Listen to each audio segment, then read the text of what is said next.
Ih, masih debat untuk share screen-nya.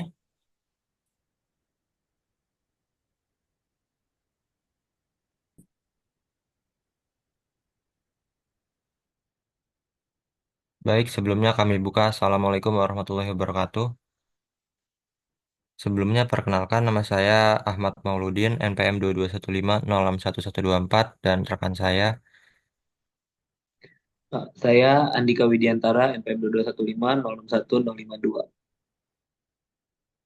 Di sini kami akan mempresentasikan hasil pengerjaan ujian tengah semester mata kuliah Sistem Informasi Geografis, yaitu pengumpulan dan pengolahan data spasial serta analisis dan interpretasi dari Provinsi Lampung. Next. Nah, yang pertama di sini ada batas wilayah administratif dari Provinsi Lampung itu sendiri. Yang pertama, sebelah utara berbatasan dengan Provinsi Sumsel dan juga Bengkulu. Sebelah selatan berbatasan dengan Selat Sunda, sebelah timur berbatasan dengan Laut Jawa, dan sebelah barat berbatasan dengan Samudra Indonesia. Next. Nah, untuk jaringan jalan sendiri, Lampung memiliki jalan nasional provinsi, kabupaten, atau kota yang menghubungkan berbagai wilayah dan juga jalan tol Trans Sumatera termasuk ruas dari Bakauheni sampai Terbanggi Besar itu menjadi salah satu infrastruktur utama dari Provinsi Lampung yang mempercepat perjalanan antar daerah. Lalu juga ada jalan-jalan di Lampung dari setiap kota dan kabupaten yang mendukung akses ke pelabuhan, bandara, dan juga fasilitas umum lainnya. Next. Nah, untuk terkait transportasi sendiri di sini ada terbagi menjadi tiga, yaitu darat, laut, dan udara. Untuk darat sendiri, Lampung memiliki transportasi umum seperti bus dan angkot ataupun angkutan kota yang tersedia untuk perjalanan lokal dan juga layanan kereta api yang terhubung di beberapa wilayah Sumatera. Dan untuk transportasi laut itu ada Pelabuhan Bakauheni merupakan gerbang masuk Pulau Sumatera dari Pulau Jawa yang terhubung ke Pelabuhan Merak di Banten. Lalu untuk Pelabuhan Panjang itu untuk aktivitas perdagangan domestik. Nah, untuk udara sendiri ada bandara utama yaitu Bandara Raden Inten II atau biasa di sini disebutnya Branti dan juga beberapa bandara kecil di beberapa wilayah di Kabupaten di Lampung yang akan dijelaskan di peta nanti. Next. Nah, untuk kualitas kondisi lingkungan sendiri di sini ada terbagi menjadi tiga, kualitas air, kualitas udara, dan juga kerentanan bencana. Yang pertama, kualitas air ini ada namanya IKA, Indeks Kualitas Air. Itu Provinsi Lampung mendapatkan indeks sekitar 54,72 dengan termasuk kriteria sedang dari target 58,44. Jadi belum memenuhi target. Ini merupakan sumber data dari tahun 2022 karena setelah kami cari itu tidak ada tahun terbaru, jadi ini data 3 tahun terakhir. Untuk kualitas udara sendiri ada indeks kualitas udara atau IQ itu 87,32 dan tergolong baik dan melebihi target dari 84,34. Untuk perhitungan kualitas air dan kualitas udara lebih detailnya ada di laporan nanti. Untuk kerentanan bencana sendiri itu sebagai riset itu Tanggamus dan Lampung Barat yang rentan terhadap bencana alam. Salah satunya itu longsor karena tipografi dari kedua kabupaten itu tuh datarannya perbukitan dan jenis tanahnya memungkinkan untuk jika terjadi hujan deras dan lain-lain tuh akan terjadi longsor. Next. Nah, untuk lebih jelasnya lagi, lebih detailnya lagi terkait analisis, interpretasi, dan penjelasan peta, kita beralih ke laporannya.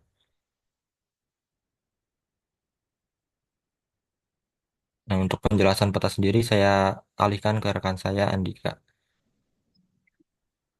Baik, terima kasih Maul atas kesempatan yang telah diberikan. Di sini saya akan menjelaskan data yang telah kami olah pada sistem informasi geografis yang di mana kami akan mengolah, yang di sini kami telah mengolah data spasial dari wilayah dari Provinsi Lampung sendiri. Nah, dari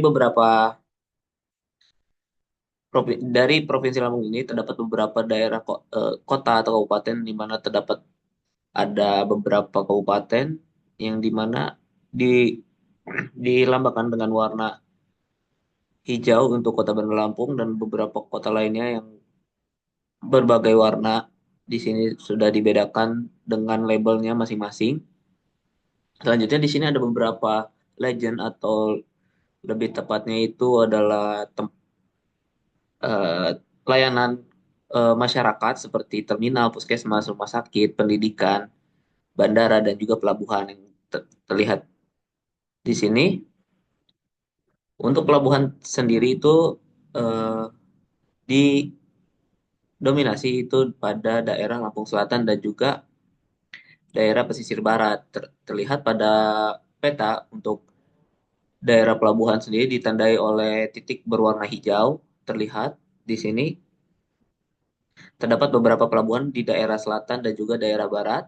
Lalu ada bandara yang terlihat di tengah kota yang ditandai dengan warna titik warna oranye dan juga ada beberapa bandara kecil pada daerah pesisir barat, daerah barat dan juga daerah Lampung Utara. Terlihat di sini ada titik berwarna oranye. Selanjutnya ada beberapa rumah sakit yang kami highlight di sini itu ditandai oleh warna titik berwarna merah dan terlihat pada Provinsi Lampung sendiri ini untuk rumah sakitnya sudah tersebar secara merata karena di setiap daerah mau daerah timur, tengah, barat, utara dan juga di tengah kota sendiri itu sudah memiliki rumah sakit. Namun di sini kami juga meng-highlight bahwa puskesmas itu lebih didominasi pada daerah pesisir dari pesisir hingga ke daerah Mesuji yaitu daerah utara dari Provinsi Lampung.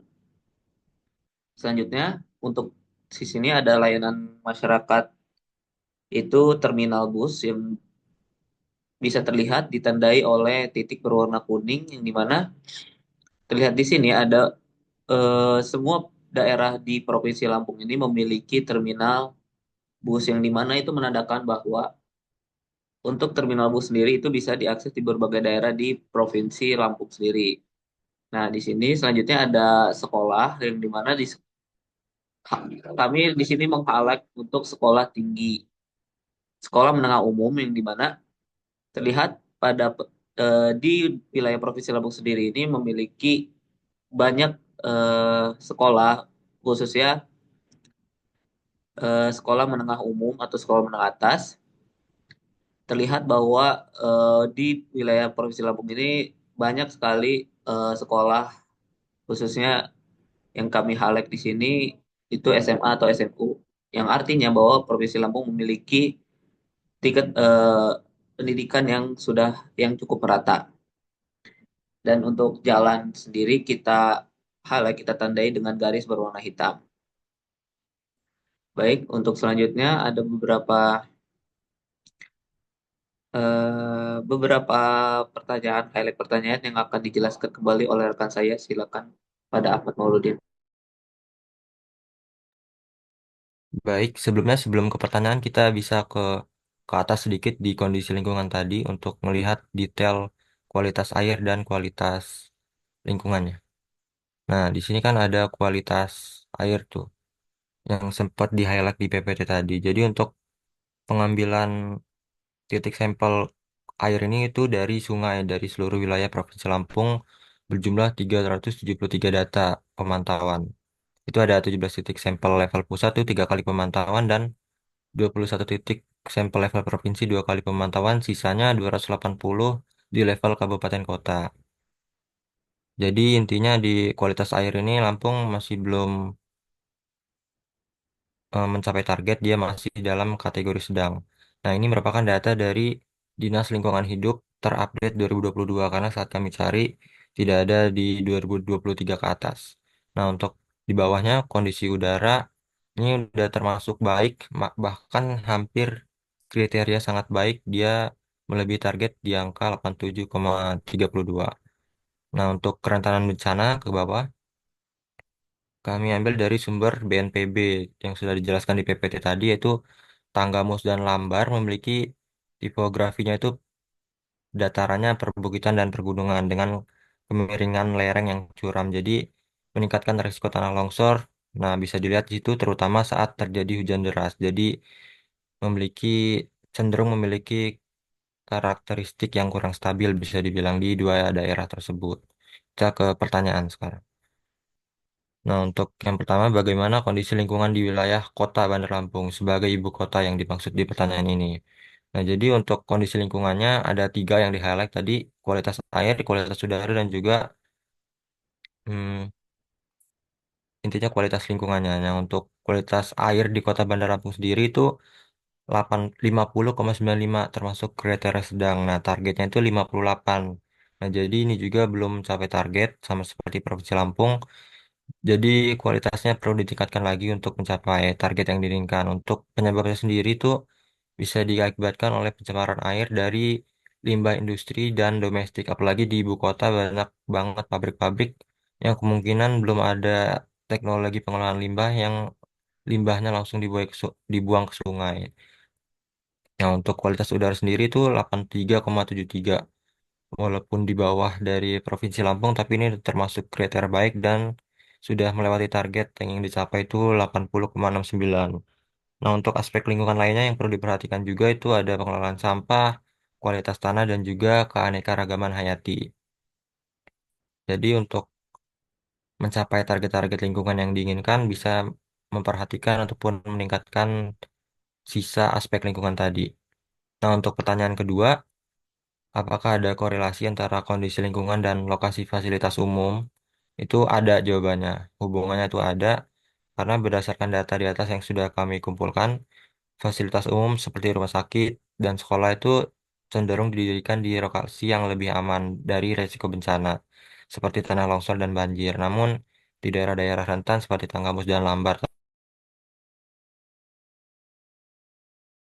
fasilitas umum yang saat bencana terjadi. Jadi, biasanya fasilitas umum, terutama rumah sakit dan sekolah itu dirancang memiliki sumber air yang bersih dan memadai.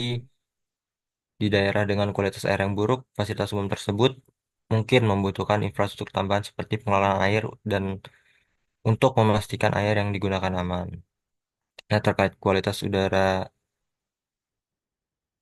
udara sendiri di daerah perkotaan dengan aktivitas industri dan transportasi tinggi dapat mempengaruhi lokasi fasilitas umum, terutama rumah sakit karena berbahaya bagi pasien jika kondisi di sana kurang baik.